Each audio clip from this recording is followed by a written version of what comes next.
This is Michael Matheson Miller, and you are listening to the Moral Imagination Podcast.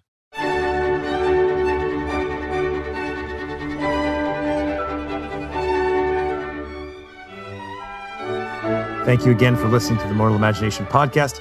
My guest today is Chris Arnade, and we discuss his book, Dignity, Seeking Respect in Back Row America, as well as several of his essays.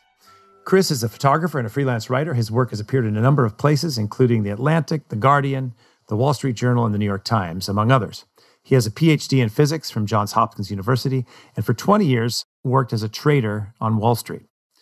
Now, Arnade spent several years walking and then visiting different communities, spent a lot of times in the Bronx and throughout America, listening and talking to people in communities that are often stigmatized, very poor, and have generally been neglected and left behind.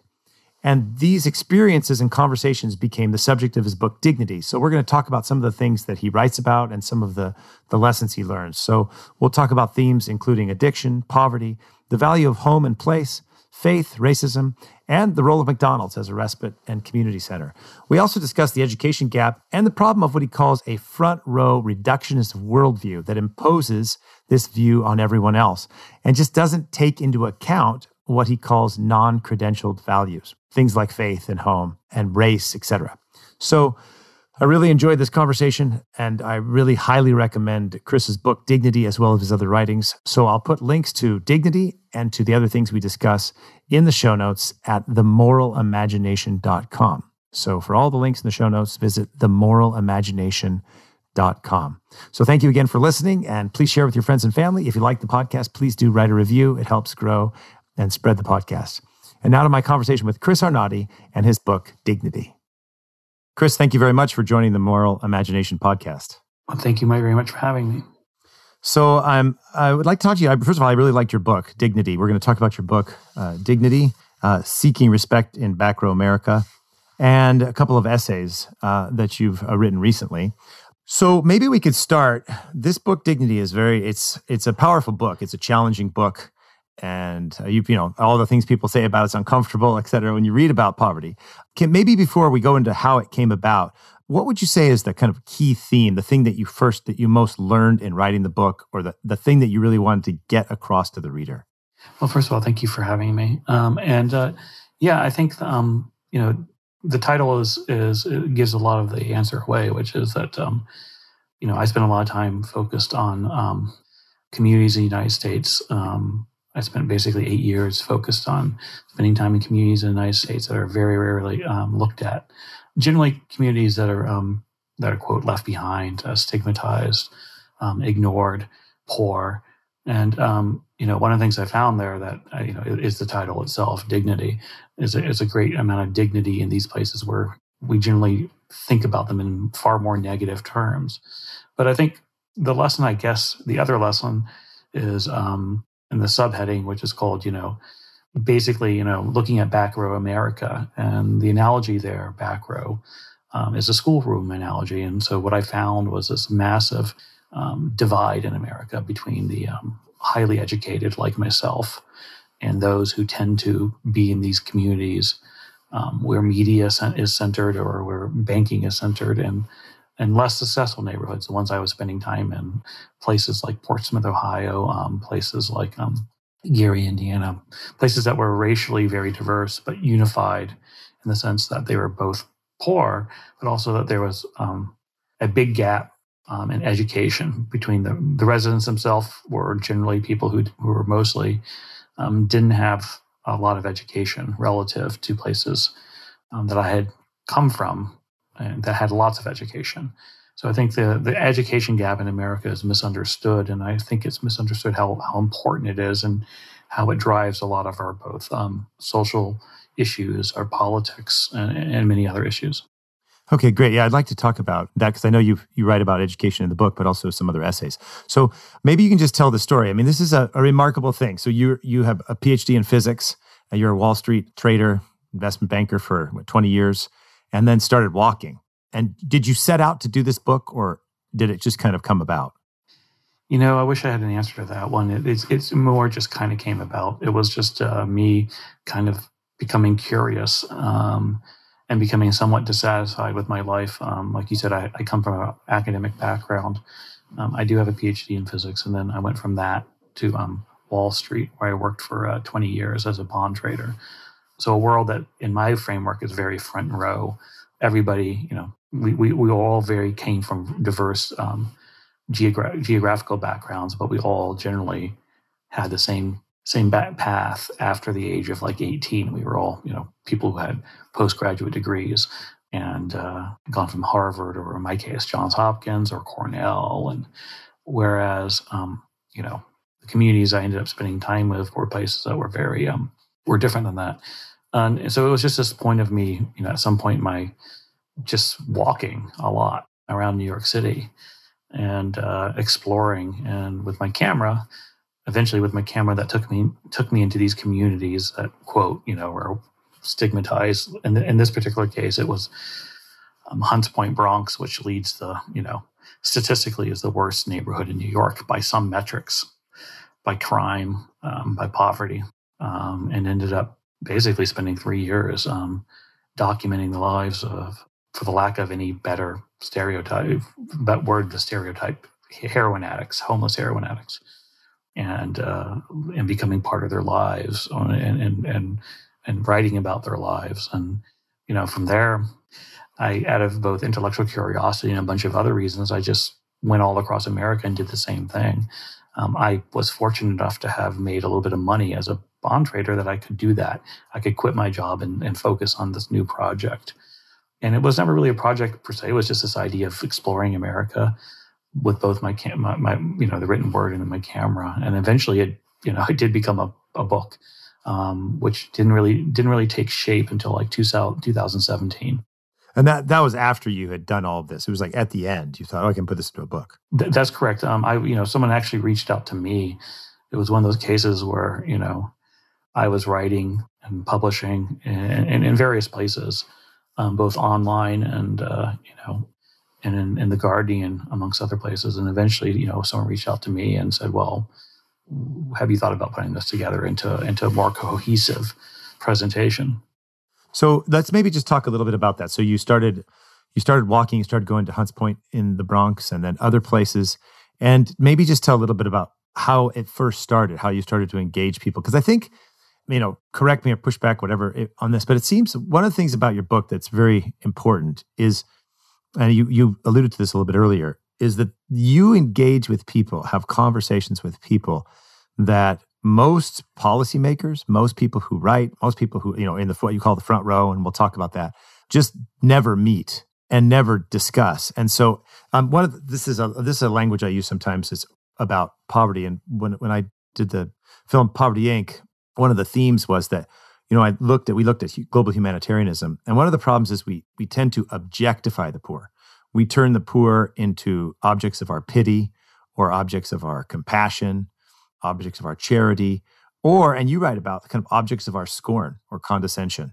But we actually don't know people. And so it's really like an objectification. And I think, and that's where this title, of course, addresses this with dignity, but you went and actually met people who live in some of the poorest, as you said, by some metrics, the worst places in the United States. Maybe just kind of talk about some of the key things, that the stories or the experiences that you had, and that how you engage that. Because I think a lot of people would say, how do you even do that? But you just went and did it. You just walked out there and started talking to people. Yeah, I first of all, the way you frame that, I think, is very appropriate.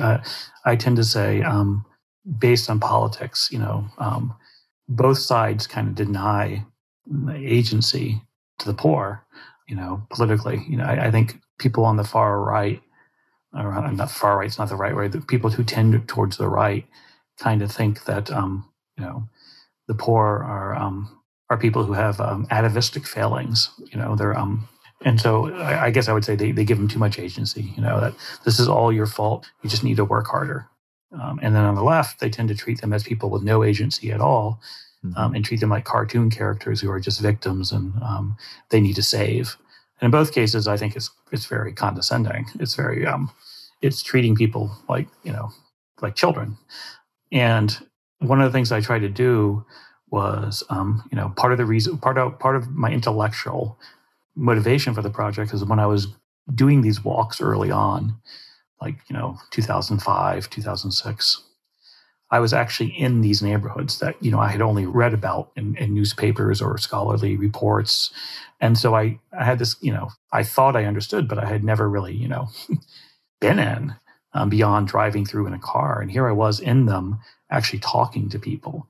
And one of the things I try to do in this book or in my project is get a whole view, let them spend copious amounts of time with them to actually give a better perspective instead of just looking at them as these things from afar that we're supposed to either pity or scold.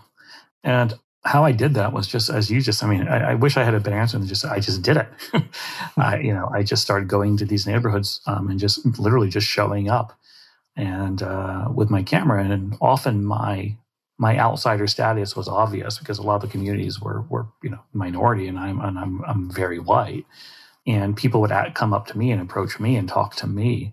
But it was a commitment of time. It was just simply being there and showing the curiosity to learn, what was going on in these places. Not a nosiness per se, but just a kind of a respectful, hey, well, that's really interesting. Tell me about that. And that, for instance, and initially was things like keeping pigeons on your roofs, people who kept pigeons on their roofs.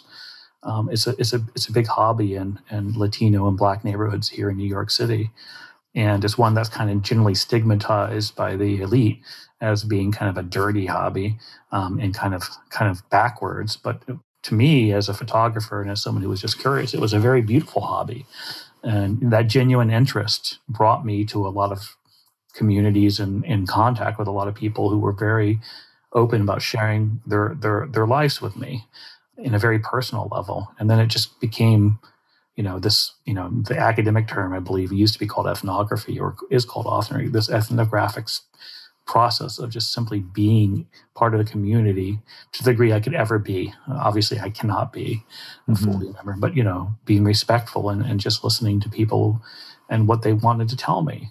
And also having the humility at some point to listen without judgment. And simply say, okay, that's how you do it, or that's what you want, and not putting my prescribed prior views onto them and asking them that they basically fit those views. So it was a matter of time. It was just simply being in a place and spending a lot of. So, for instance, when I did eventually get to the Hunts Point Bronx, partly because of the pigeons, it was a neighborhood of 50,000 people that is something of a closed community geographically. And I just basically spent 3 years there of, being there and taking part in the things that the people in the neighborhood took part in when asked, and trying to be respectful of as traditions I found there and not put my prior views onto what I saw there. I think that you said a lot in that section. It's interesting because, and you kind of go through this in the book and I don't want to misquote you, but you say, for example, like there are problems with like drug use, right? There are problems with racism. But what you were trying to do first is actually understand people as opposed to like diagnose a problem. And I think one of the couple of things that come up. So I talked about objectification, right? That we tend to objectify poor people, rejectify other people.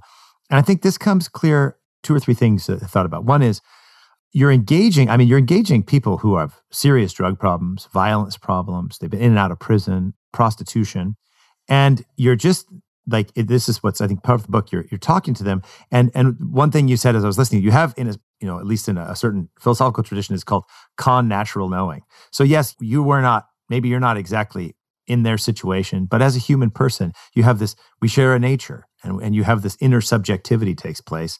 But that intersubjectivity could only take place because you, as you said, you were just kind of sitting there willing to listen and to hear their story. And I think one of the things that's striking about the book, and very important actually, not here to flatter you that much in the interview, but I think one of the things that's really striking about the book is just that the person who's a prostitute or a drug addict is a person and they have agency, right? And we can talk about the error of too much agency, but they have agency. They're a subject, not simply an object. And I think that's something that really comes through. And it, instead of turning people into problems to be solved or statistics, it actually comes out that human beings who are in very, very difficult situations are persons like us. And that was, anyway, that was striking to me. Well, yeah, and well, first of all, thank you. I mean, that's one of the things that, and that was in some ways a hard place to get to, because that's not what we're kind of trained to do as, quote, front row kids, front row people who spend a lot of time being educated. We're kind of the people who are always we always have the answers. And so we see something, we want to solve it, Oh, right. Yeah. And, there was that period when I first started doing this. So the project evolved from kind of these loose strands of taking these walks to this very intense project focused on the Bronx around 2012, to the point where it's intense enough that I quit my job. And one of the things that it took the first year of that project, I look back now, and I was very much in the mindset of trying to save people, not as explicitly as some might, but that was kind of always like, I was spending a lot of time taking people to detox. I was spending a lot of time, visiting people in jail. I was spending lots of time kind of feeling like I needed to help people in a measurable way that I understood, by my measure, by my metric. And at some point, I just realized that was just really offensive. That yes, it was worthwhile to help somebody when they asked for help, but to help somebody when they didn't ask for help, to put my definition, and then I started thinking, what's success? Their success is not my success, and to come into a framework and say, they should succeed in this way. And this, like, what am I trying to do? The better thing to do is to simply just, is to help people as you would help a friend, which is to attain the goals they want. And the goals they want were not necessarily the goals I would hope they wanted. It's not for me to say, this is how you should live your life. Not everybody. And that's kind of where I started coming to this educational framework, because what we consider success more and more, I talk about myself that way, that kind of overeducated kind of academic set, is to be like us, to be an overeducated academic, like to get to go to college, go to school, and do all these things that this just really wasn't what this person wanted to do, or wasn't necessarily, that wasn't their thing. And so the best I could do in many ways on both a political and moral angle was just to listen and to document what I saw and let and try to educate my group, the front row, what I was finding, and and remind them that a lot of how we think about these things is wrong. These are not the way, going back to earlier part, the way we think about poverty so much amongst the policy set is as through the people, poor people are data in a spreadsheet to be solved. Mm-hmm. And this kind of distant thing that just we have to solve it without thinking. And that usually means they have to change. They on the left, on the right, that means they need to work harder. They need to dress differently. They need to do all these things. And on the left, that means they need to go to school and study and and become educated like ourselves. And both of those are again denying, are treating people like these little pawns that we move around, as opposed to like real human beings mm-hmm. who have a lot of diversity in view and a lot of diversity in how they think about things. That's a couple of things. One is, it actually is interesting that you say that, because you can, like, when you go through your book, it's both explicit, you say this, but it's actually implicit as your stories, as you kind of go further in the stories, that it goes from I'm here to save and help to I'm here to, in a sense, talk to you. And that doesn't mean you're not helping, but it's like the attitude kind of, you can almost see the change, slowly over the book, right? Yeah, I think one of the things I try to communicate, and people ask like, "What's dignity?" I know what the opposite of dignity is: humiliation. And treating people like they don't know what's best for themselves is humiliating. I mean, it's removing their dignity, right? Like, it's this sense of that you think you know what's better for them than they know. Mm-hmm. So it's putting on your, to be a geek about it. It's putting your utility function onto them. Your framework for what success is, your framework for how the world works, as opposed to, maybe changing society to incorporate and to be better suited to deal with how they view the world, and recognize that how you view the world might be part of the problem. Right, or a very limited way of seeing the world. That's right. So, I mean, and part of the problem, actually, which I want to get to. But, okay, this kind of opens up like 4 ways we could go. But I think it's interesting because, you talk about McDonald's as this place. You talk about faith. You talk about home. And especially those areas. But I think faith and home and racism, that there's a sense that at one point it's either a quote or very close, that you say, what we try to do is we try to put a front row worldview on people. And that we have a certain kind of limited concept of success. So what you call the front row, and let's maybe define those things for the listener so that they know, right? If they haven't read your book, we say, okay, let's define that. But so I think the front row is basically like highly educated people that you've just talked about, right? Who are working in big cities, tech and finance and law. And then back row are like really the poorest people, but also poorer working class people. And then you have a middle row. Do you want to maybe go through those so I can get it right? And then I want to talk about the worldview idea. Yeah, I mean, I think the best way to think about the front row is everything is more defined by what the front row is and people who are not that, and the front row is basically the stand-in would be me. I try to put me as stand-in in the book as a person who I have a PhD in physics. As the project began, I counted myself as an atheist or agnostic. I was building a career. I left my small town home that didn't really matter to me as soon as I could to leave and go through a series of educational institutions that brought me to Wall Street, where I sat around looking in front of a computer literally all day, making bets and thoughts based on numbers, and then lived in an exclusive neighborhood that I thought was diverse, but really wasn't. It was kind of a closed community. You had to have a certain amount of money to live there, and opining on things about the world, and feeling myself to be very successful because I was building a resume. It's the careerist, and I tended to view the world as my neighborhood. My colleagues were other people, Pakistanis, Indian Americans, English. I was as comfortable in New York City as I was in London, as I was in Tokyo, as I was in Hong Kong, and less comfortable in my own country, mm-hmm. in the vast majority of my own country. So the definition is someone who is, I like to think of it as someone who's a careerist, in a hierarchy based on education, who focuses on their career to the detriment of focusing on what I call, so basically someone who goes around building credentials. Mm-hmm. And the back row, to use a schoolroom analogy, is everybody else who's not as focused on building a resume. Their life is not defined by their job and is more focused on what I call the non-credential forms of meaning, things that, how they think about themselves. They, through, faith, place, family, and then the most complicated one is race. It's things that you're gifted at birth. You don't need a resume to have. And that tends to be, both the middle and the back row, people who generally, how they think of themselves and how they view the world is through a prism that's, we in the front row would say is less rational. Mm-hmm. More about these kind of squishy concepts like, faith, family, nationalism, all these things that, right. We tend to try to ignore or stigmatize.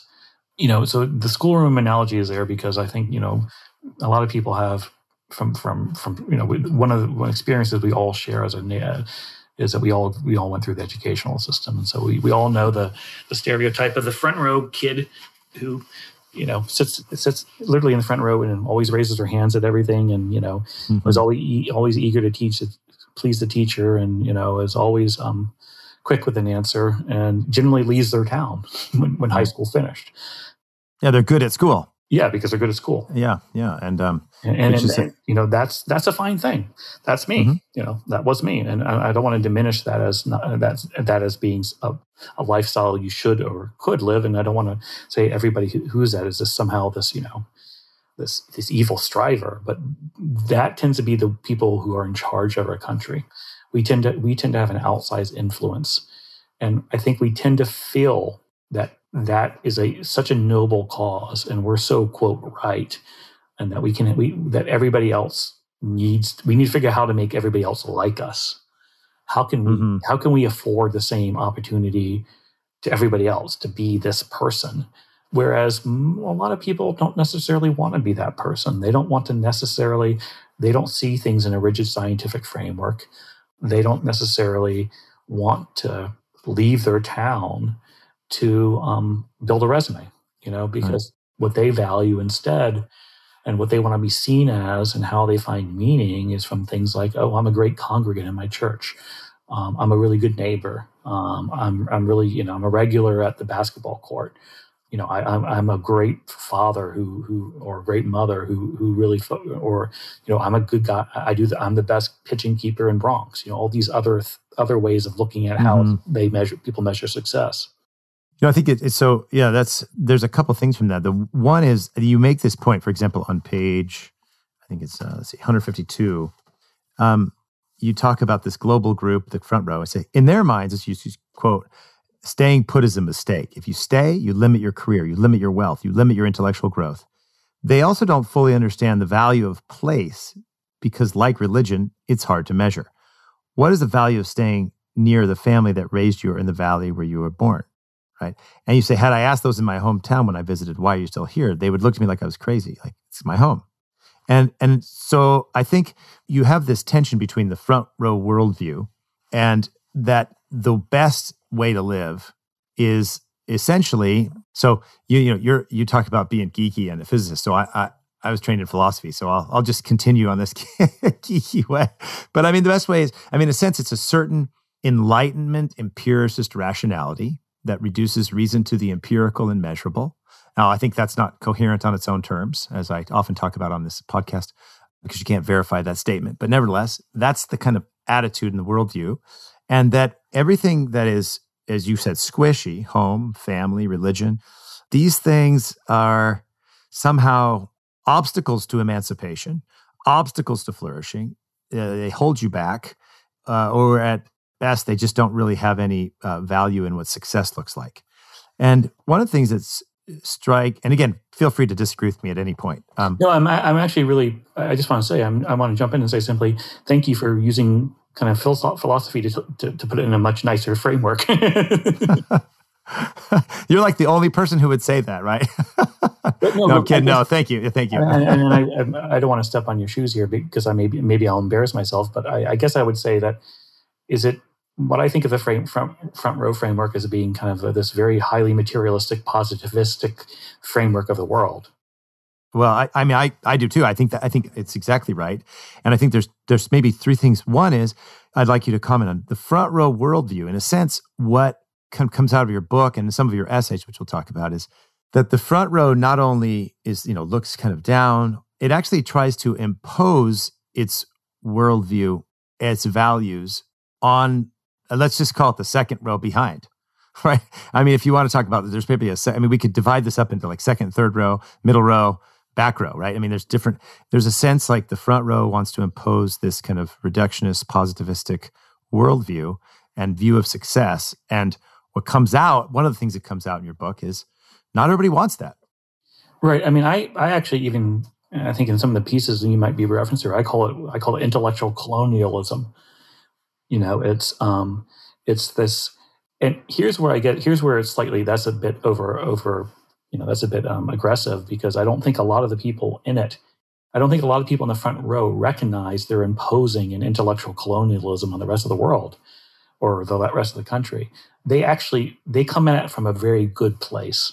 And that's what's so frustrating, because I think they really do believe they're helping people. Mm-hmm. And one of my concerns is what they're doing is they're actually being extraordinarily elitist, because they're, as you said, imposing their worldview on people, which is which is, a form of intellectual colonialism. It's like saying, I'm denying you your form of meaning.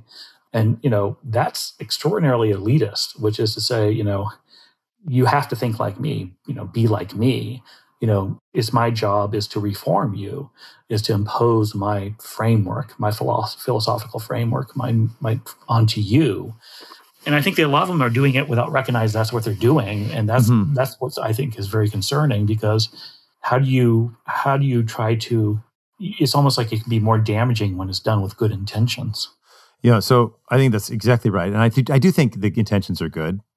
So two things off of that. One is there's a wonderful quote that I found, and I it's kind of struck with me. So St. Thomas Aquinas says that injustice can occur in two ways: from the violent act of the man who possesses power, and from the false prudence of the sage. And yes. And I think, right, what you said is like, that's exactly, that's Aquinas, right? Like the false prudence of the stage actually creates injustice. And so it's not simply that it's condescending, but actually, in fact, creates, systems of injustice. Now, interestingly, so there's, it's going to be, I've interviewed for this podcast, Oyabunuju Akocha. She's a Nigerian. She's a scientist and biochemist. She lives in the UK. She's a Nigerian, and she's written a book called Target Africa. I don't know if you know it. And she actually uses a very similar term as ideological colonization. That's a great, yeah. and she says, like, for example, this is, you can see her book, Target Africa, and I'll put links to that for listeners. I'll put that links out. And in fact, Oyabunuju Coach is on the podcast as well. So she makes this argument that, in a sense, a Western secular Enlightenment worldview is being imposed upon poor people, and especially in the form of, say, birth control and abortion. So if you do a survey, and she's Nigerian, but she's Ghana, like 98% of the people don't believe abortion is morally permissible. But yet it doesn't matter, because we in the West believe that having small families is better than having large families. Now, of course, there's a lot of negative externalities from this, is that oftentimes when people are encouraged to have small families, they choose boys, right? So you have what The Economist magazine called the daughter deficit. But she makes this point in Target Africa. She says that, large governments, NGOs, essentially what you would call the front row, are engaged in ideological colonization and imposing their worldview, not only in America's back row, but on the poor throughout the world. So I think it's interesting that you use this term intellectual colonization, because I think there's something there. Yeah, what I say is, one of the things I say in my book is, I say, in the Black community in the United States, there's rightfully this term that's called, becoming white. To be successful, you have to become white, which recognizes that the dominant, group is whites, and to fit in at banking, to fit in on Wall Street, you have to basically behave like a white person, and give up some of what distinguishes you, and some of the things that distinguishes you. And I think I say the broader term in the United States is not just confined to minorities; it's confined to everybody. Is you have to become front row. Mm-hmm. You have to buy into this system to succeed. Now, I don't really like to badmouth other authors, but one of the things that really frustrated me was, my book was motivated a lot by the addiction. I focused a lot on addiction, and so my book took place against the rising interest in the opioid, the deaths of despair, opioid abuse. And so, that brought the attention of a lot of other, eventually the death toll got to be so great that obviously a lot of other people started between that and Trump's victory, there was a lot of front row kind of scratching their head saying, let's. One of those books is called Tightrope by Nick Kristof, who is an op-ed writer for the New York Times. As about as front row as you can get, who has blurbs by people like Bono, the whole global, the whole global front row Davos set.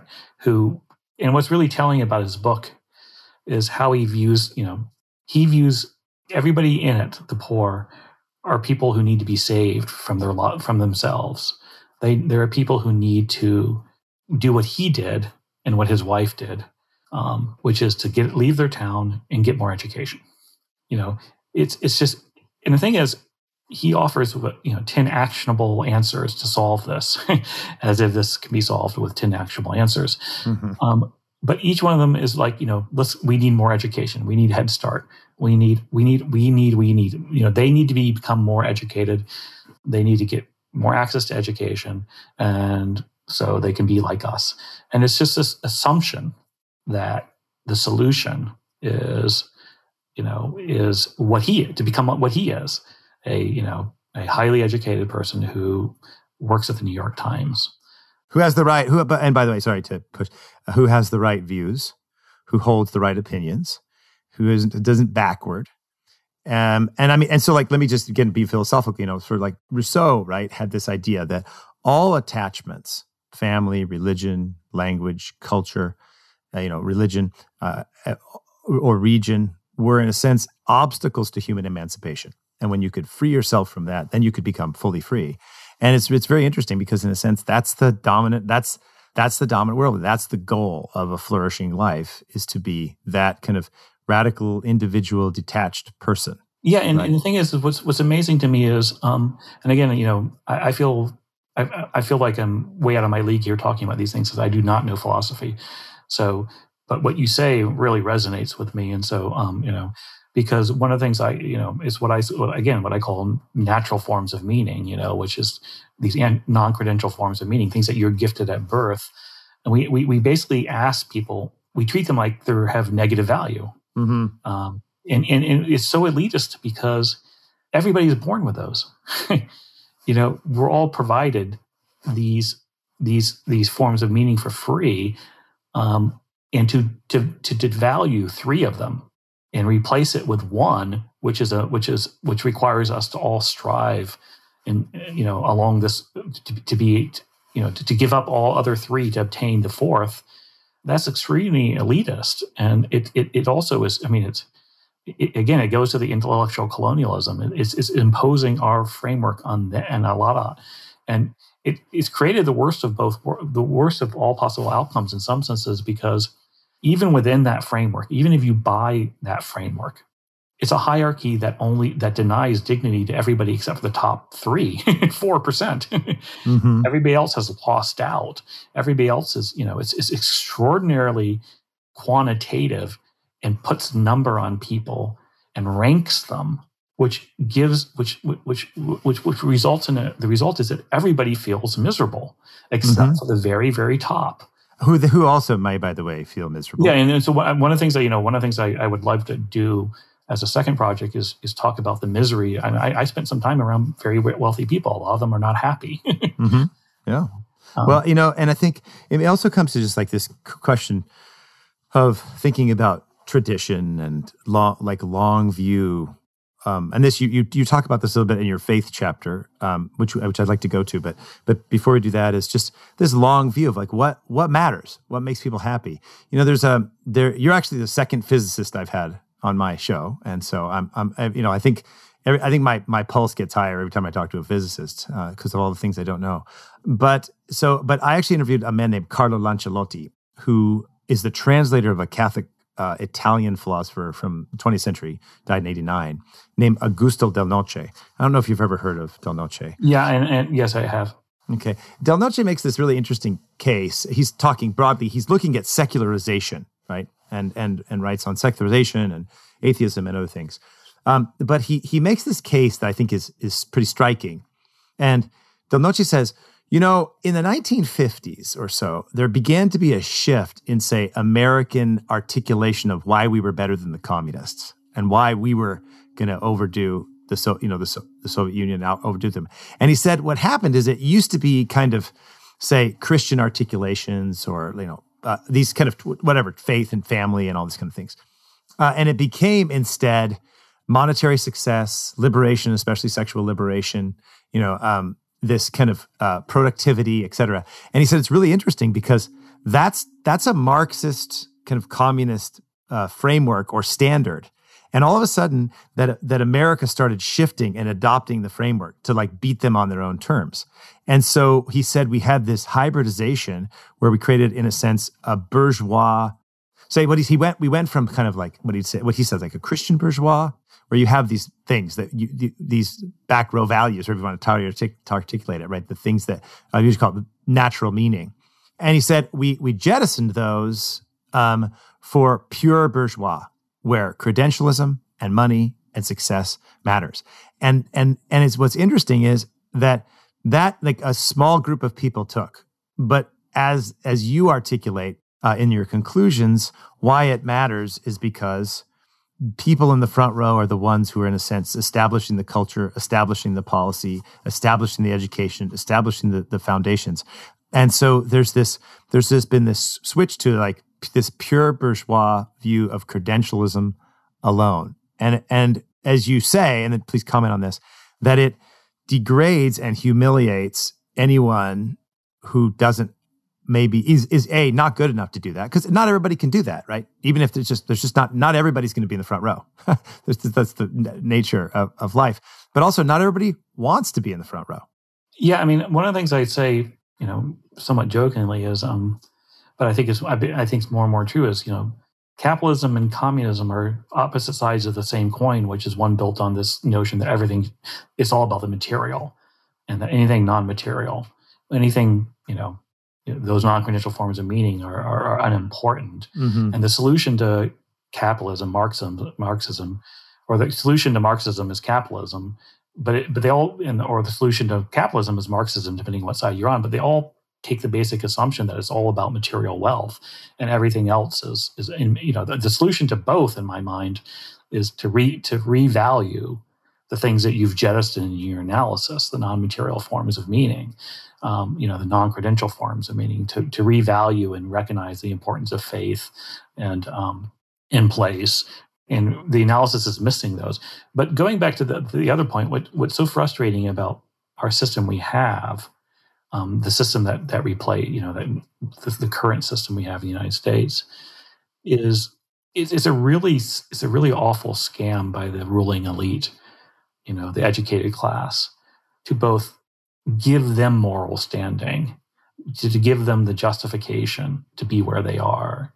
It's a meritocracy, therefore I'm the most educated, I'm at the top, and therefore I must be the most educated and I deserve it. But to me, the far more damning, unwritten part of our system is it says that if you haven't made it, it's your fault, that you're just lazy, or you're dumb, or you're unqualified, or in the far left framing, we didn't provide you the right access to education that you should, and had you only had that access, you would be like us.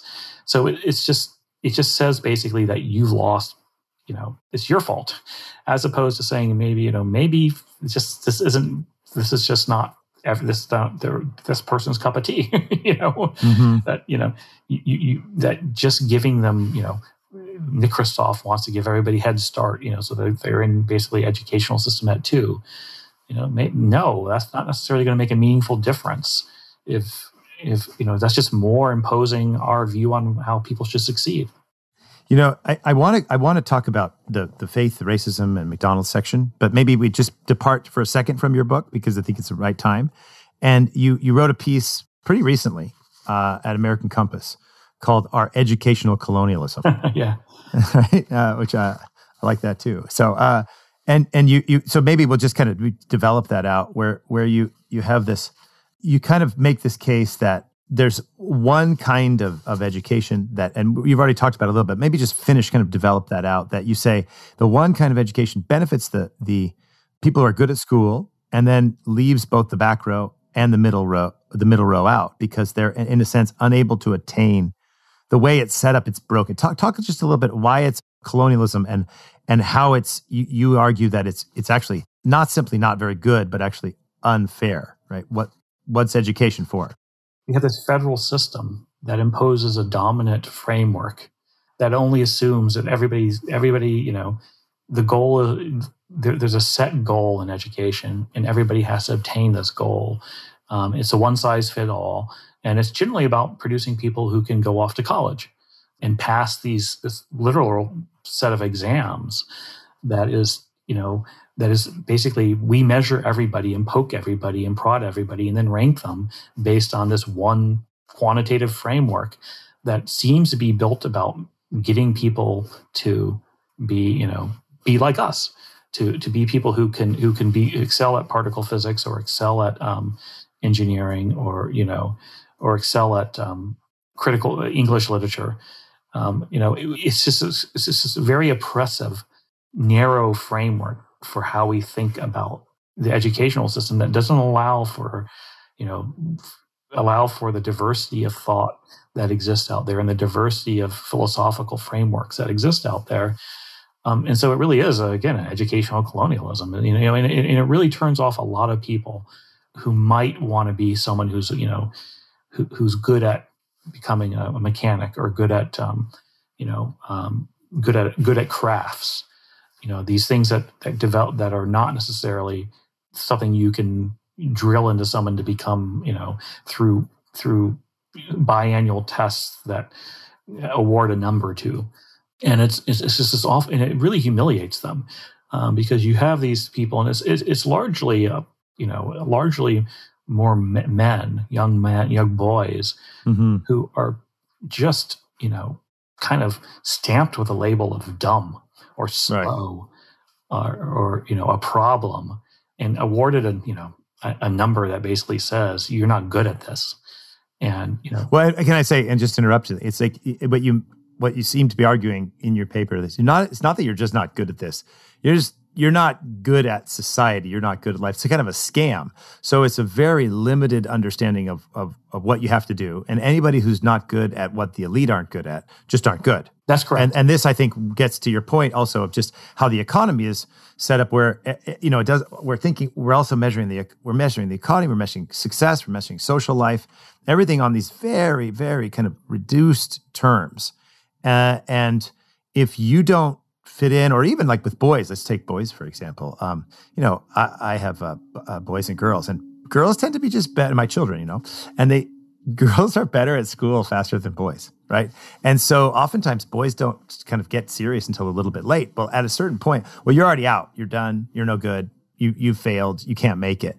And I think it's not simply just, it seems like you're arguing this, but again, push back on this if you don't agree. It's that it's a scam, as you said. It's actually creating injustice, not simply not doing its job. It's actually making the situation worse. What do you say to that? Yeah, I think so. I think it's it's creating it's like I said, it's a very narrow framework that humiliates a lot of people, and that when people don't respond well when humiliated for obvious reasons.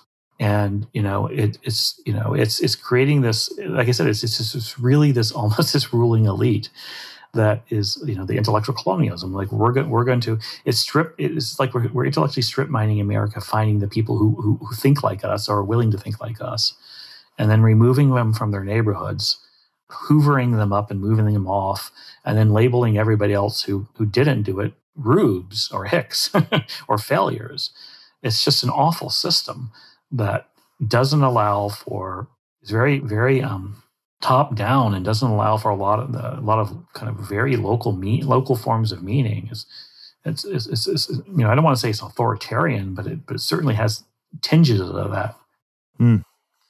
Right. So I think it's very important, and I think to talk about this. We could go on in education, so maybe I can have you back. We can talk about more things. But let's go into your book on where you talk about the experience of, well, actually, let's do this. One of the things that's a theme throughout your book is drugs. You have a chapter on drugs. Drugs kind of are through the whole thing. You have people who are struggling with heroin addiction, cocaine, crack, meth, all these kind of things. And one thing that's kind of interesting is right away you say to somebody, so are you on drugs? Like, oh yeah, I've been on drugs. Or I'm sober, I'm clean. How long? 2 weeks. How long? Well, a year, but not really. Or I'm on it right now, right? There's like drugs. And it seems like there's 3 or 4 reasons people are using drugs. Which, one, they're humiliated. And so there's a sense of despair or escapism. But second, it's like a community. They can at least be part of something.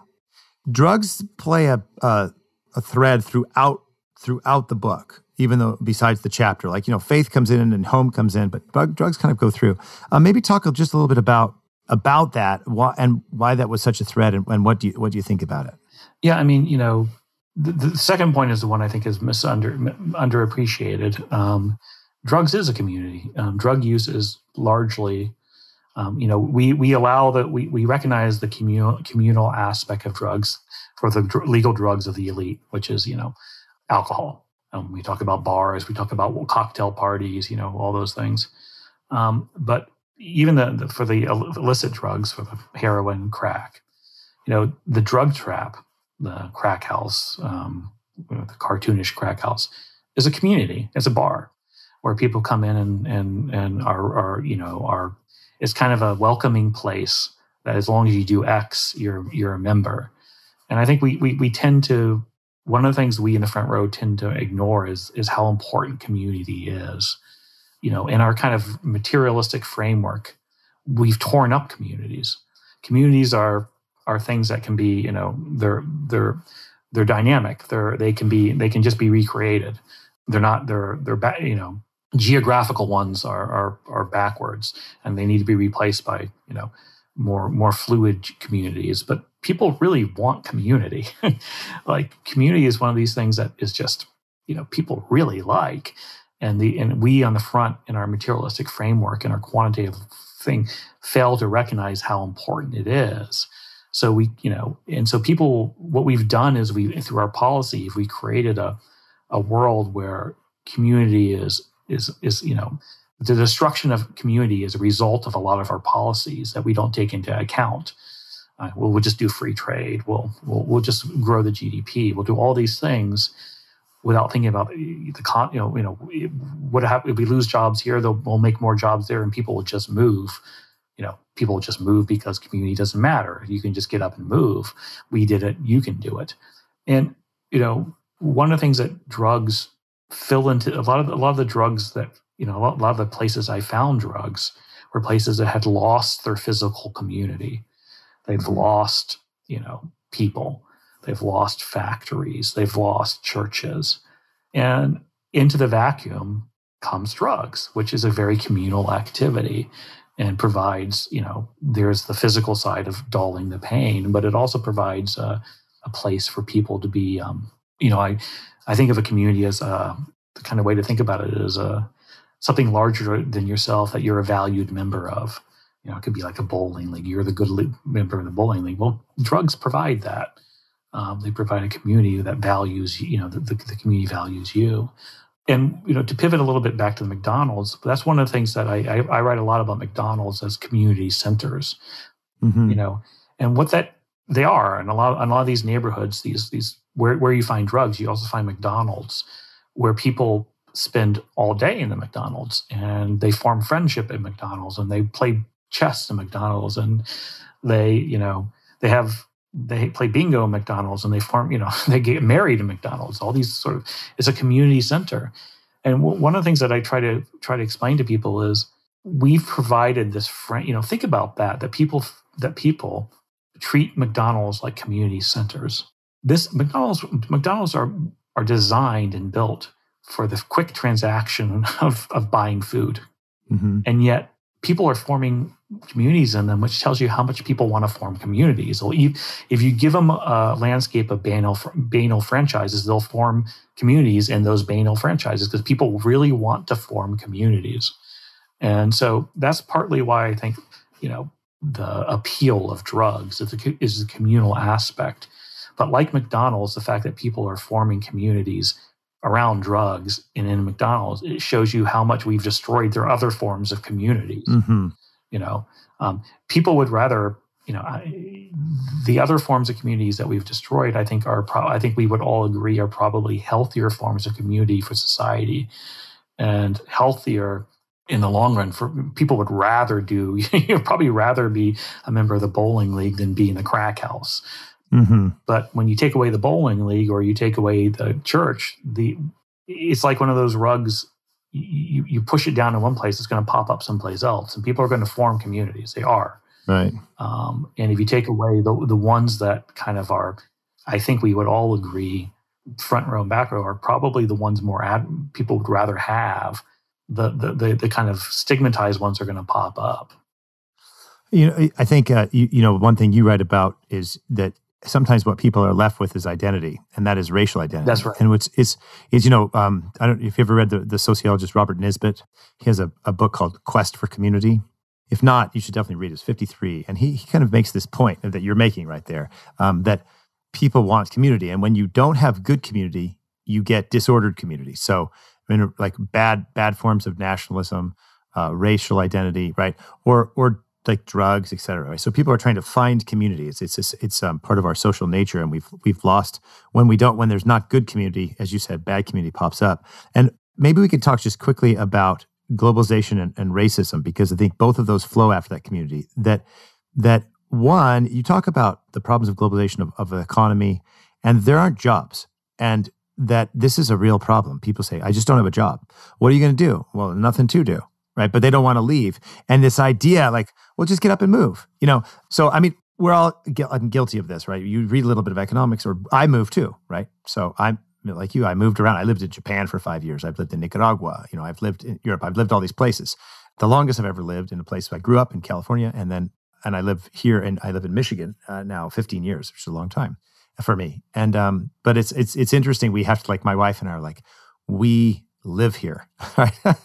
It's kind of silly, but we have to say, like, we live here. We're not going anywhere. We just live here. We like it here. It's good. Our family's happier. We live here. And so, but this idea of get up and move, it's almost like sometimes a critique of what I call textbook economics, right? So, for example, a factory shuts down because you have innovation or globalization, technological change, and you say, oh, well, that's just structural employment. And so structural employment happens, you just got to find the next job. But sometimes there isn't the next job. Sometimes people don't want to move. Sometimes these communities get hurt for a long period. And, then we have to ask ourselves, okay, you've taken it, and this is, again, feel free to disagree or push back on any point. You've taken a hit for the team so that we have globalization, which made it more efficient and prices lower in certain things. But we've also, like, you fought for our country, or you live here in this country. And somehow, like, well, it doesn't matter. Just don't worry about it. The economics textbook explains with creative destruction that, it'll be all better off in the long run. But there are real human people, persons and families. It's not better off in the long run. And that we've actually created through policies things that benefit not just maybe the many expense, but even sometimes benefit the few at the expense of a lot of people. You write about this a bit. Can you develop that? And yeah, I mean, I think one of the things someone who reviewed my book said it better than I could, actually, which is that I wish I had said is in the book is it's like the policy we've created is not conducive to creating local community health. Right. And so I use free trade as an example, partially because I used to support it fully, and now I realize that it was a mistake, and that was very indicative of my old framework, which is, we, like I said, we in the front row tend to be quantitative, and we like things we can measure. So we adjudicate decisions based on, can we measure it being better or worse? So we say, free trade is obviously good because, yes, there's winners and yes, there's losers, but the winners win more than the losers. Therefore, it's a positive. Our little computer program spits out positive green, so let's go with it. But the problem there are two problems there. One is, even by that framework, we assume the winners are going to somehow help the losers, and they don't. The winners win, and they accumulate more, and so the gap between the winners and losers grows, which I think everybody would agree is probably not healthy to have a large income inequality. But then there's the fact that we're not measuring the losses correctly. Mm-hmm. We're just simply saying, yes, Portsmouth will lose 3 factories, but that's okay because, Los Angeles will create 8 factories, or Mexico City will create 9. And so aggregate, some people in Portsmouth can eventually, over a few times, move to LA to where the jobs are, or San Francisco, or where have you. And that's not understanding at all how people behave. Mm-hmm. They're not widgets to be moved around on a chessboard. Exactly. But also, you're not just losing. They're losing their identity. And how do you measure that?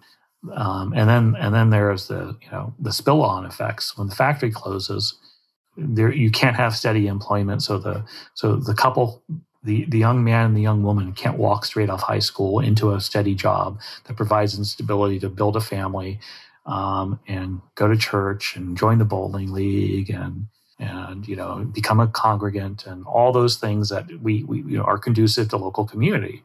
The losses are huge, and when that factory is gone and that community starts falling apart, when those non-credential forms of meaning start being even more eroded, the vacuum gets filled, and in many cases it gets filled with drugs. That's a form of community. But as you alluded to at the beginning of this question, it also forms, the non-credential form of meaning we haven't mentioned here, but you alluded to was race, right? You can find a community within your own racial group, and that's a form of place in many ways. You can think of nationalism as a form of place or a form of race, depending. But racism and nationalism will come into the vacuum because it's a non-credential form of meaning. It doesn't require a resume. It provides a community. And I think we probably would agree that, I think most people would agree that of all the non-credential forms of meaning, place and faith, we really don't want race to win out because it has I think there's a really ugly, and a country as diverse as us with such a large majority of whites, I think it's obvious that, it's an awful thing to define people by race. And we don't want to go back to a period where, one of the most admirable things the Front Row has done is fight for civil rights, is that we were not bifurcated by race and try to move beyond that. But that's going to be, as a scientist, I can, removing my judgment, I'm just simply saying is, if you remove all those other forms of credentialism, if you remove all those other forms of non-credential meaning, people are going to want a non-credential form of meaning. It's just going to, you're going to end up with race and other forms of community that are, it could be. I mean, race is a natural in a sense, and all the dangers that you talked about, and I agree with you. And it's not just America. I mean, we look at it even in tribal conflicts, right? But there's other types of kind of more what you could call like toxic forms of identity or community. That's right. Which we saw, say, in German National Socialism, right? Yeah, as an example of that. It's like I've said, it's almost like we've created the perfect laboratory for racism to flourish. And, I don't want to get too political here, but I think the kind of current identity politics on the left, which I support as a leftist. I mean, my dad worked in civil rights. I understand the intention of it, but when we allow race to be something, it's almost the one ism we in the Front Row talk about as having validity. When people see that, it just creates a really bad situation where I really worry, and I'm really concerned that we're going to become a much more racist society, and that we can go in very ugly directions here if we don't find some alternative way to get rid of the kind of oppressive credentialism and recognize again the other forms of non-credential meaning as valid. That what's going to end up, the result of all this is that we're going to end up with an uptick in racism, because I feel like we've created a perfect environment for that. And that's really dangerous for obvious reasons. I mean, right. We don't want Well, you talk about there, you're creating the back row to fight. You're starting creating, like, if the back row feels humiliated and left out, and then the back row gets bigger and bigger, and then all of a sudden they find, and correct me again, push back if I'm not saying this correctly, or if you disagree or whatever. But it's like, so it gets the back row it gets bigger, the back row fights. People feel frustrated, and then the middle rows feel frustrated, and it starts to, in fact, people start to look for the wrong kinds of identity and community. That's correct. Because they don't have jobs, because maybe the churches have fallen apart, et cetera. And so now the normal forms of community that people long for get replaced by bad forms. I mean, this is Nisbet. I mean, Nisbet. If you have, I think you'll like Nisbet, The Quest for Community, because he's analyzed this in the 50s, and you see, like, if there's not good community, bad community will form. Yeah, I mean, people are going to form communities. They are, right. And so I think our policy framework is very, very dismissive of natural forms of community. Yeah, and to the point where we bulldoze them, literally, almost.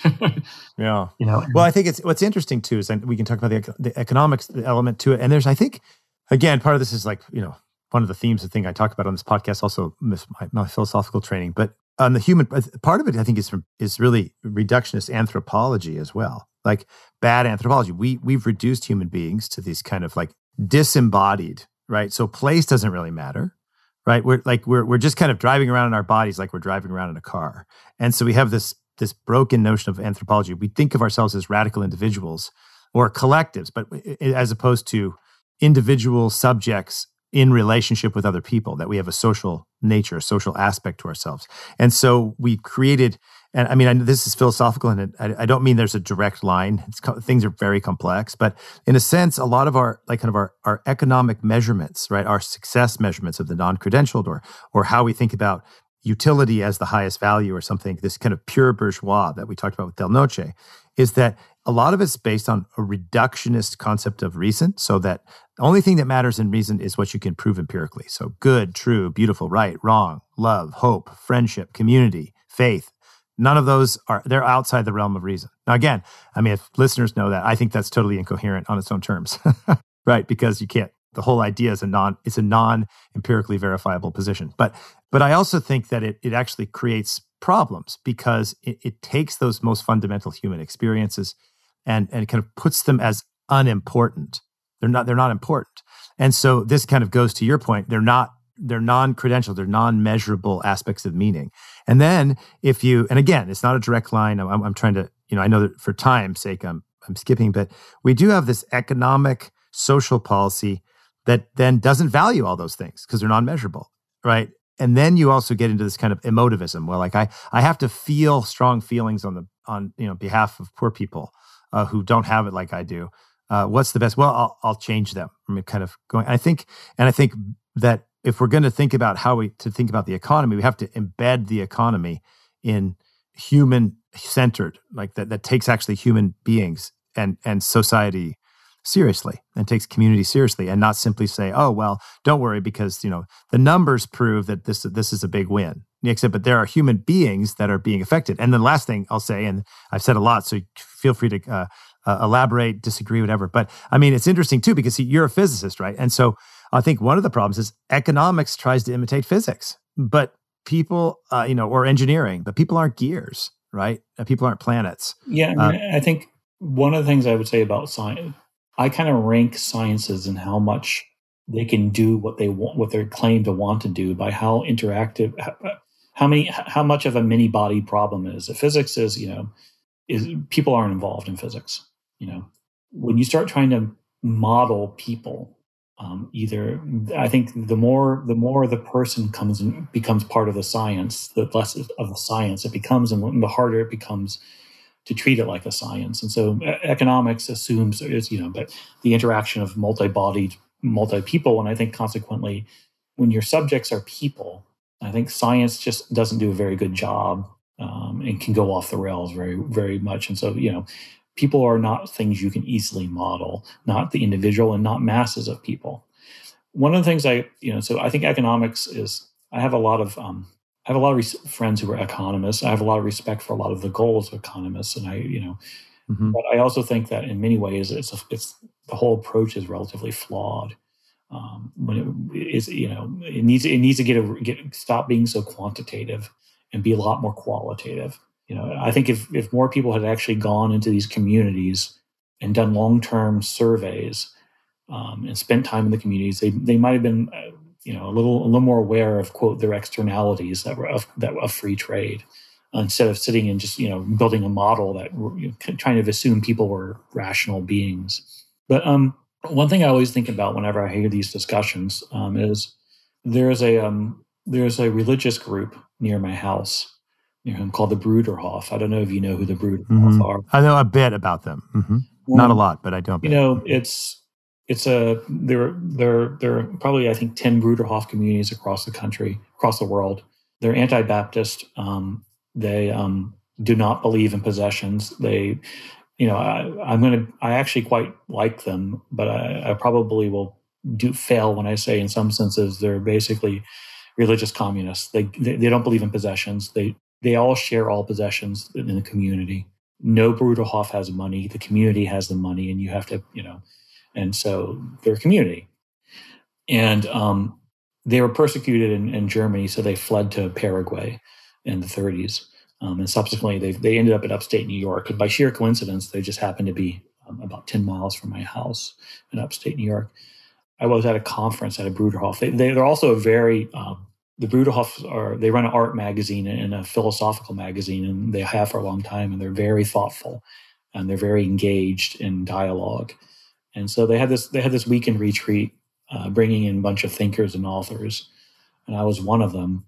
And the way the Bruderhof, the communities can actually stay afloat economically is they have factories. A lot of children's furniture is made by Bruderhof. The little kind of things you see in elementary schools, the little tiny tables, and then they also make the factory here also makes things for handicapped, wheelchairs and walkers and things like that. But everybody in the community is involved in the labor, and they were doing this little tour of one of their factories, and in one part of it, there was a part of the manufacturing process of the furniture that they had intentionally de-automated. It had once been made by machines, and they removed it. It was pretty easy work, so to speak. It could easily be automated, but they had de-automated so they could give a role for the elderly in their community, as well as some of the people who were handicapped. Mm-hmm. And they probably, that's the decision that really always struck with me. That was de-automation, right, was a step they took intentionally to build community. Right, because efficiency is not the highest value. That's right. They know that efficiency is not the highest value. They're a community, right, and they put community first. And when they had automated this process, it left the elderly and some of the infirm out. Mm-hmm. And they wanted to be inclusive because that's their goal. So they took this step out. And consequently, they feel like that was the right thing, that their community now is better. And I think, in many ways, we would never, so when people say, when my technocratic friends, who I have tons of, they're my best friends, so say kind of like when they read my stuff and all that, they'll say, this is inevitable. Where we are is inevitable. And I'm like, well, no, we've made a lot of choices to get here, that we've put efficiency and GDP growth first. We've chosen to kind of think about the goal being to make to have these 3 or 4 metrics, the stock market, productivity, GDP, as things that's our goal, is to maximize those. And in the ruthless pursuit to do that, we've forgotten, the elderly and the infirm. Mm-hmm. Or as my book shows, we've forgotten a lot of the country who don't necessarily want to be that, who don't want 5 iPhones and 2 friends. They'd rather have 1 iPhone and 5 friends. Mm-hmm. So, right. It's just been this really destructive system in many ways that is really painful, because I don't think we've recognized it as destructive. And I'm not sure if that was answering your question, and I apologize. No, it's good. It's good. I mean, I think it's important.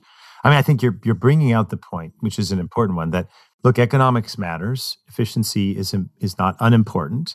Giving people opportunities is important. Allowing people to have exchange is important. But we have to make decisions based not simply on, you said, GDP, the stock market, and productivity alone. But it also goes back to this idea, the ideal, and when they do think about more than that, it's about the individual liberty, right? Like, we've given everybody the ability to be, their own person. Mm-hmm. That they, if they philosophically justify it, it's going back to your point of, this idea that, everybody is liberated. Right. Yeah, this is the Del Noce. It's like kind of the Rousseauian hope that everyone's liberated. And what Del Noce says, right, that liberation, specifically sexual liberation, but liberation generally and kind of material success is what matters. And I think that's right. I think that in a sense, that liberation goes out. That's an interesting point. I have to think about it. But in a sense, it's interesting. I mean, I'm thinking this through as what tempers, in a sense, the GDP. I mean, people aren't just thinking about that, but they're oftentimes thinking about liberation. And so what's not being thought of is all these, say, non-credentialed natural forms of, faith and home, etc. So, Chris, I've taken tons of your time. If you could take a little bit longer, I have just two things for you to ask you. One is just about faith. We've talked about it a lot, and you write about this in your book, and you say, you grew up Catholic. I'm actually Catholic, so you grew up, Catholic, and then kind of left pretty early. And when you started this project, faith was like irrational, et cetera. And then, and you kind of, you say, I've changed, you're less sure, I guess, of your kind of rationalist position. Maybe just talk just a little bit about that. You write about it in the book, but I think it's very interesting because there's a couple things you write about. One is just how churches play a role in people's lives and how many people who are really struggling are so closely involved in their churches. And even though they're so putting in very, I'm Catholic, so I'll put it in kind of Christian terms. There's a sense like they're sinners, but they're going to God for redemption and for forgiveness. And they're going to sin again, but they're going to come back. And, I joke around that one of my, it's a joke, one of my, I think he said it. I joke one of my favorite theologians is the jazz singer Harry Connick Jr. He was a Catholic, and they say, "You're not a very good Catholic." He says, "Well, that's why we call it practicing." And so in a sense, they're practicing, right? They're like, so that part is interesting. And then and again, you don't have to address this. I don't want to get your personal life, but this sense where you write about it a little bit. Like I had to pause for a second and think, well, maybe my empiricist approach isn't sufficient to explain all the fullness of reality, or maybe that's not how you articulate it. But that's a good way of framing it. So I would say, first of all, yeah, I mean, the biggest, my quip is I walked into the Bronx, a vegetarian atheist, and and here I am now eating McDonald's and going to church. Oh yeah, that's funny. And so, recognizing the importance of faith was probably the hardest intellectual process from this, personal process from this project, because if you had asked me 3 years before I started on this, what I would have found, I would have said, well, it's pretty obvious. I'm going to find a lot of atheists because, who better knows how brutal the system is than the poorest. And I found the exact opposite. And, I had to, as a scientist at first as a scientist, I was a scientist and I still am. I had to kind of grapple with that. Why? I can't deny this. Just like I found that everybody was in McDonald's, I found everybody was going to churches, or if not churches, had Bibles, Qurans, votive candles. It wasn't just the traditional forms of religion. It was just this whole mentality of the cold secular rationalism. I came to see what I had as cold secular rationalism, and what they were finding appealing was the opposite of that. Very warm, filled, framework that was a lot more understanding of who they were. They weren't lab rats.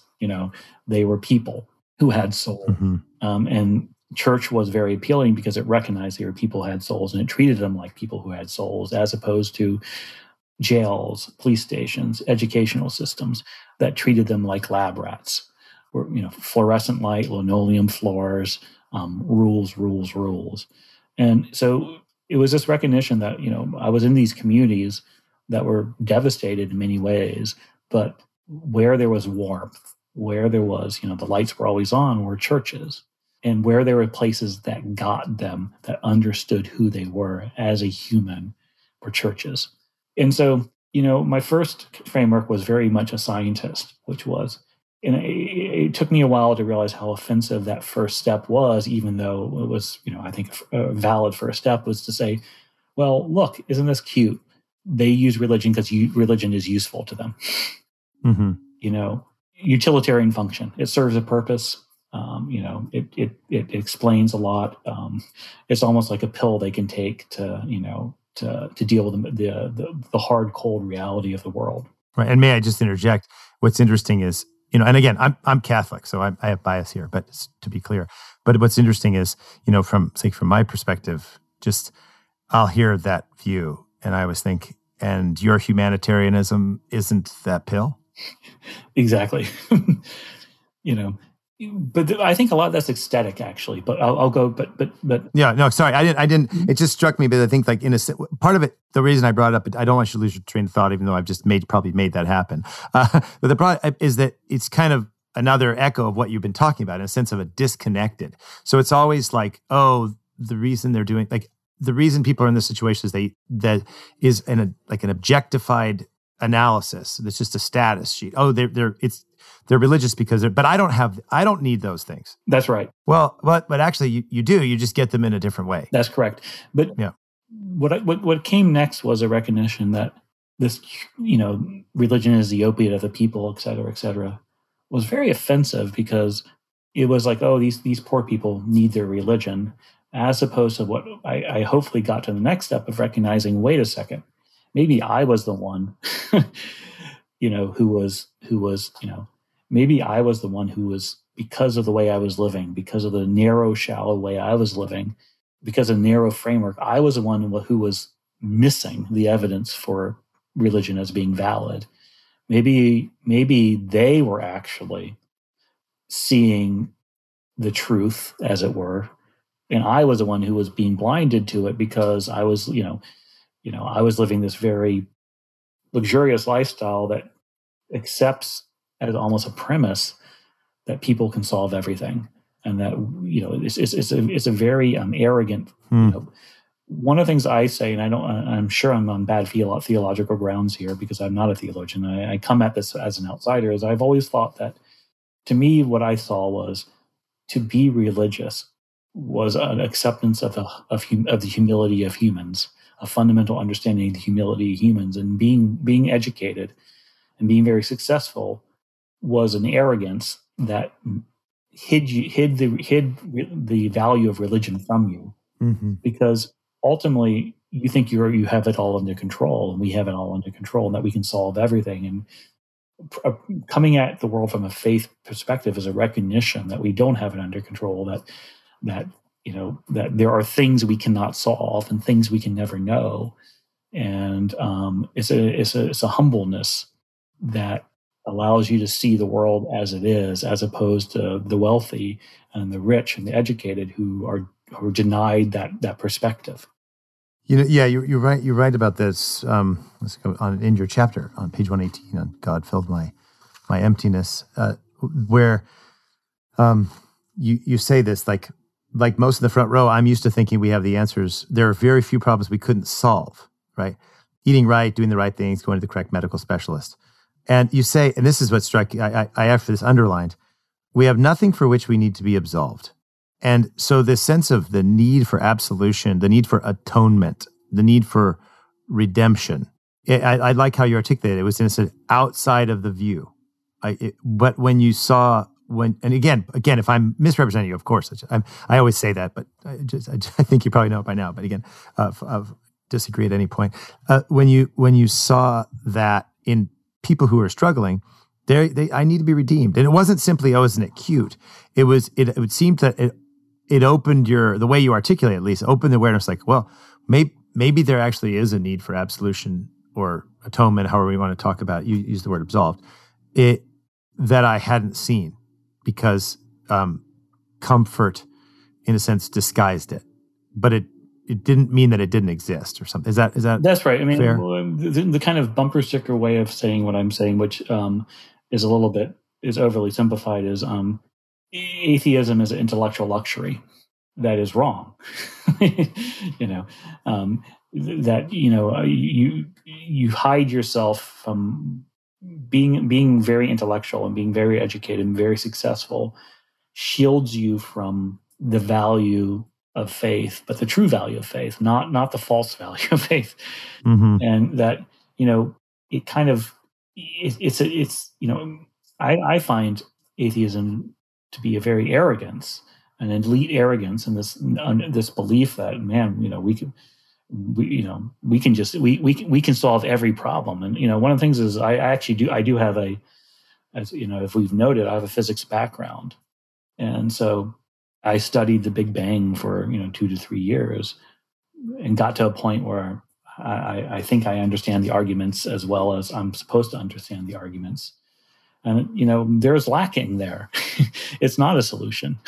Mm-hmm. It doesn't solve the big metaphysical questions. It just dresses them up a little and pushes them a little bit further away.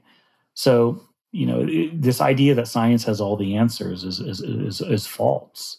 And I think any good scientist, any really good scientist knows that and is more humble than the broad understanding of science that filters down to 98% of people as something of this certainty and arrogance that tends to infect the elite society. Is that that the science that filters down to the elites is not necessarily the right science. It's this idea, this sense of arrogance and certainty, when in fact, at the very top, it's almost like people who don't understand science understand it better than people who think they kind of understand it.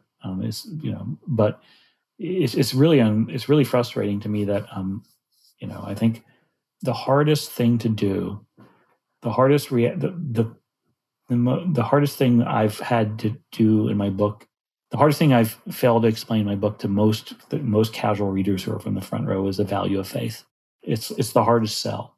And it's the one where I feel like I probably get the most kind of, certainly from the left, I get the most kind of like, just like, oh, he's a little crazy.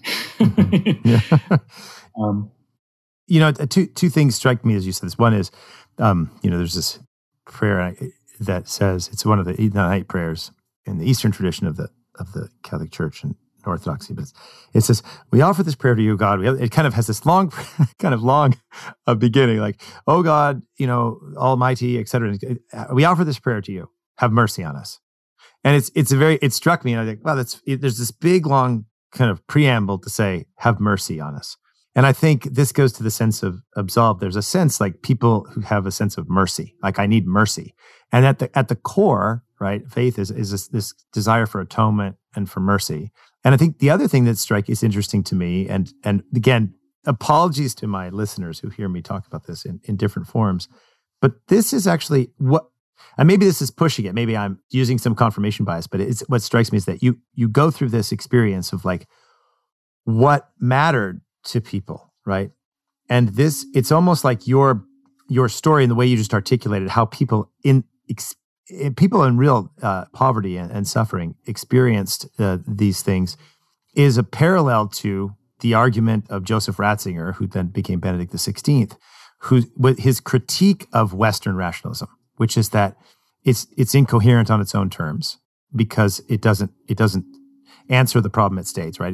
You can't empirically verify what its statement, but that it takes away love and beauty and goodness and justice and meaning and souls, that people have souls, that mercy is needed, absolve. So it's interesting because it's a very kind of both narrative, but like I don't mean narrative in a sense of like made up. I mean narrative in like let me say it better. It's an existential kind of articulation of this kind of critique of the modern science. And by the way, Carlo Lancelotti, who's also a physicist, he made kind of the same thing as well. And I've talked to a number of scientists who say almost the same thing. Like what gets watered down to the elites is not actually science. And what strikes me that you said interesting is actually people who don't know science sometimes know science better than the elites who kind of read a little bit of it. I mean, that's a very interesting. Good point. The science that gets watered down to elites, that is this idea of certainty.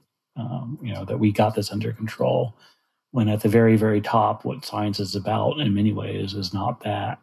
And I think so, but going, one of the things going back to one of the anecdotes I always use, and there are two of them to kind of give this sense of how I used to think, but how I think now and how I think, but there's this woman by the name of Millie. I don't know if she made the book, but she's a sex worker, homeless prostitute, who, died when I was doing the project, and I located her body. And in New York City, if you die without papers and homeless, you get buried on this thing called Hard Island, which your listeners can Google. It's 1 million bodies are buried there. They've been buried. It's the Pauper's Field. It's been buried since 1860, and you're buried in a trench, and you can't visit it.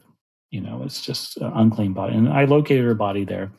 And I got it exhumed, and I got her a proper burial. I helped her friends and relatives give her a proper burial in a grave. And I went, so I spent basically 7 months or so of in the, on this background project of kind of getting this woman, locating her, and then getting her exhumed from this island and given a burial with a tombstone. And when you think about that, one of the things that was said to me when I was my old rational self, the kind of economist, physicist, was like, who cares? She's dead. Where she buried doesn't matter, right?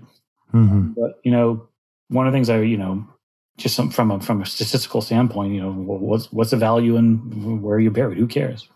You don't know. Mm-hmm. But one of her friends said, you don't die until your memory till your memory is gone.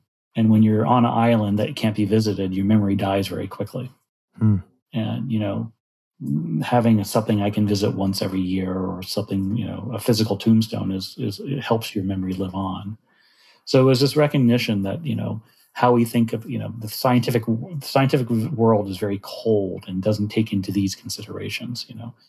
A truly rational scientific world would not care where you're buried. Mm-hmm. But that just misses so much. But a human one does. Yes, exactly. And that's just, that's just not, but, I mentioned this in my book, is one of the characters one of the friends in my book, her name is Takesha. Mm-hmm. And she, like Millie, is a prostitute and a heroin addict. And, they literally, she really studied, she signed up she really was a lab rat, where she did one of those surveys where you can spend the weekend in Columbia University lab doing crack, so they can probe you and measure you. And they're well-intended studies. I don't want to dismiss the guy who's doing it and the people who are doing it. They really have good goals. But, for her, it was this immensely demoralizing, awful experience. Like, to be hooked up and fed coke, right. And, it was, and this kind of, and I just the way she talked about it was just so, like, she'd been so mistreated, like, and, that compared to, her experiences walking into the church was just night and day. Like, yeah, the Columbia experiment was doing their best. They really wanted to help her, but that's how you help somebody. Mm-hmm. Yeah, I think you wrote, like she said, I'm never doing that again. No way. I mean, like, I remember reading that in the book. It's just like the personal, the way people deal with science and the way they deal with faith, it just says so much about how this the lack of soul, or do you award them a soul and recognize they have a soul, or do you not? Mm-hmm. Or do you treat them like someone who's a lab rat who needs to basically have rules? And so there's this technical view that everything is a technical problem to be solved. That's correct. And, they see that more than I do, because they can't not see that. Yeah. Faith awards them a soul and awards them and treats them like a person. Right. Yeah. No, that's it. I mean, again, I've got confirmation bias, but I think that's exactly, that's exactly my experience. That there's something that you are a person. John Paul II, in a retreat he gave a retreat to young men and then young women, and it's written in a little book called The Way to Christ. It was before he was Pope. And he says, which is an interesting point, he was talking to a group of, I think, college girls, and maybe high school, I think college. And he said something. He said, in order for you to be in a relationship with a man, you first need to understand that you are a subject to be respected, not an object to be used. And of course, he's a Catholic bishop, the Pope, right? But he says, and that's why you need to be in a deep relationship with Jesus, because he treats you like a person. Yep. And what you said is, again, I'm taking into theological and philosophical language, but it's so what's striking is that articulation, that existential experience of Takesha said, well, that I know I'm a person, even though that I'm in this situation that's broken, I'm a person. Okay, Chris, we've taken a long time. I guess, is there any, I really appreciate this, and it's a really interesting conversation. And, I guess maybe we could just end with you say at the end of your book that you don't have a solution. It's funny because I do, sometimes people will I'll give talks because I did this film, Poverty Inc., and what should I do? And I always say, I don't know, because I don't know the situation you're in. I don't know. I think there's an I don't know element. But you've also written, in this like, what about the rotten culture of the rich? That there are changes to be made. And I think one of them is the theme of your book, that we need to treat people, every person, as not simply an object to be manipulated or a cog in a machine or a problem to be solved, but actually as somebody with dignity. And you've talked about the problems of education. What would you say in this, maybe it's about the rotten culture of the rich or the broken system, how would you kind of sum up that, at least a framework shift that you'd encourage people to do? Yeah, I mean, this is this is so... It's super hard. It's not really fair. But one of the things I try to get at in all my points is, and what we've talked about here is, when we go back to the Marx, we have this kind of, it's either Marxism or it's capitalism, right? That's kind of the, and I think that's missing. That's, there's this, that's two sides of a coin, and we're just flipping the coin over, going Marxism, capitalism, Marxism, capitalism, and that misses the point, which is both of those have. And I talk about this a little bit in the rotten culture of the rich. We just do not, we just make this assumption that GDP growth and we make the assumption that materialism is it, and that community, these non-measurable forms of meaning, these non-credential forms of meaning, be it faith, be it community, are somehow, secondary, and we don't even bring them into the discussion. Right. They have to be part of this discussion. But I don't know how do you get people, and unfortunately change always comes down from the top. The elites are fighting the elites, and how do we get the elites, the front row, to start valuing faith again, to start valuing community again, to start valuing these things, and not just think of everything about how can I make more money, or if I'm feeling paternalistic, how can I make other people, how can I make the GDP growth more? How do we get to a place where they feel guilty about destroying a community if it makes more money, if they feel bad and it becomes profane to run a business that removes factories from a community to move them someplace else? Like, I don't know how you get there. How do we, one last anecdote, which was, I grew up in a small town with one factory. It was an orange juice factory. And, there was a sense of obligation on the part of the owners to the community. I mean, it wasn't a great setup, but at least, they lived in the community. Their kids who were very wealthy, we didn't know that, went to our schools. How do you get back to the sense where someone who, quote, the elites feel an obligation to be good citizens as measured by making a country that's conducive for everybody and for the thriving of communities and for the acceptance of faith? I don't know how you go there. Like, I don't think you can wave a magic wand and get, because all those things we've kind of criticized, or, rampant individualism, materialism, individual liberty, all those, you put on materialistic positivism, all those things. How do you go away? How do you leave that behind? How do you switch away from that? Because it's very alluring, because it's, it can give you a short-term high. So I don't know how to get away from that. And so I really am going to say, I don't know. Well, I think that's it. What we're seeing, if I could put it in these terms, is we're seeing economic and political manifestations of deeper, what you could call spiritual, philosophical, theological, anthropological, like what does it mean to be a person, problems.